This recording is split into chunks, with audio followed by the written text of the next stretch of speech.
In the midst of our drought, water restrictions are the norm across central Texas. The city of Pflugerville has adopted new ways of determining when to put those stricter restrictions in place. They also changed how to enforce them. These went into effect last night. All new at 6, KXAN's Natalie Stoll has what those changes mean for people who live in Pflugerville. Kathy Birchfield's neighborhood backs up to Lake Pflugerville.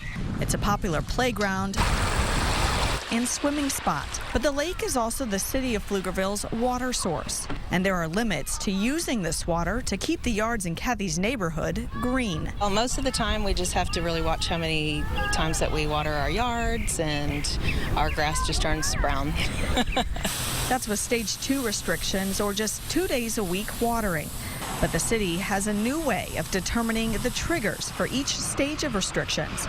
Instead of looking at the aquifer levels, the city is now watching the lake surface levels. Lake Pflugerville looks full, but the water here comes from the Highland Lakes, and it's a different story on Lake Travis. Lakes Travis and Buchanan currently hold just over 755,000 acre-feet of water. Once that drops to 700,000 acre-feet, once a week watering or stage 3 restrictions start.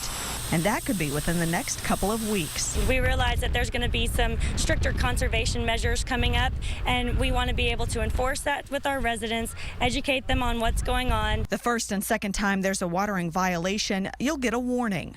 The third time, expect a $100 administration fee in your water bill.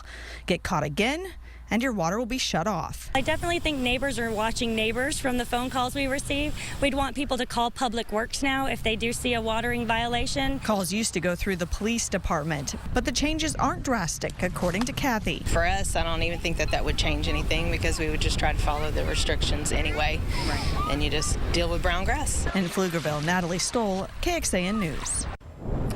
Drought restrictions vary around our area. Right now, Austin is in stage 2 water restrictions, meaning you can water your lawns or wash your cars only 1 day a week and only on your designated day. Also, drinking water will only be served at restaurants if you ask for it. And cooling misters cannot be used before 4 o'clock in the afternoon. Now, people in San Marcos, they're back to stage 1 drought restrictions. Stage 1 drought restrictions restricts the use of sprinklers to 1 day per week on a designated weekday determined by your address. Hand watering and using soaker hoses or drip irrigation are allowed on any day and at any time. In Round Rock, they aren't under any mandatory water restrictions right now.